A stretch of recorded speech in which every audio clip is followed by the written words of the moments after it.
zany no natonganay ary sy lahatra hirotsaka ho ben'ny tanàna ny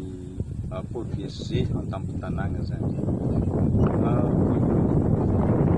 Ena moa zany mbola tanora mahatsapa tsara fa mbola manana anjara andraikitra zany na anjara boreky amin'ny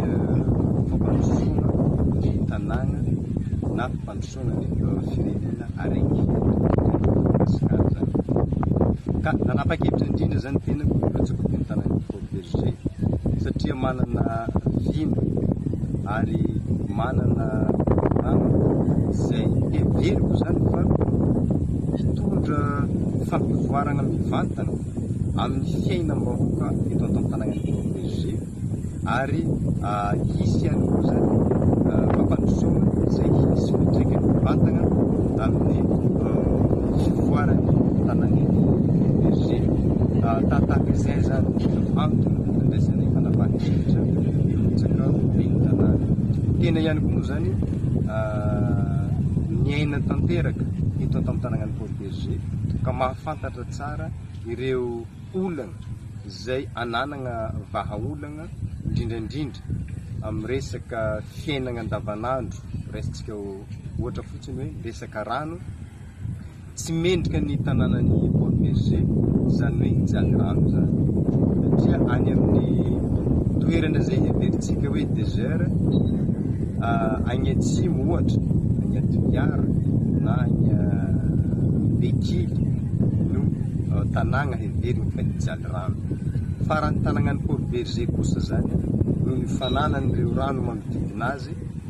dia tsy tokony jialy rano ny tanànan'ny Pôly Berger ka manana vahaolana maharitra mahakasika an'izany ihany koa tsika izay anisan'ny antony latsahantsika tanàna eto an-tampon-tanànan'ny Pôly Berger. Zany hoe manome tokony tenanay zany fa rehefa eo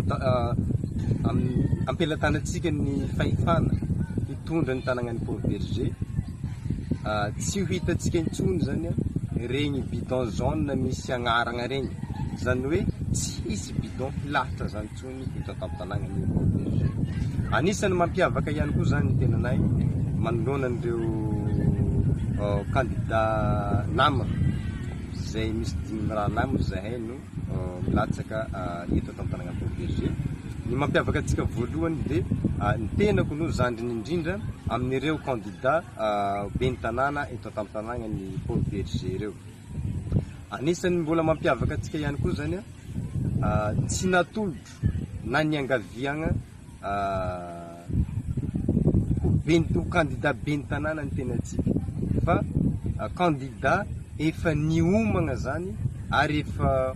vogno tanteraka amin'ny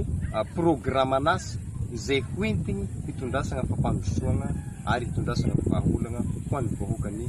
Pôly Berger. Io zany no agnisan'ny mampiavaka atsika amin'ireo candidat rehetrarehetra reo satria atsika no nanolotena hoe ben'ny tanàna, nanolotena hitondra ny tanànan'ny Pôly Berger.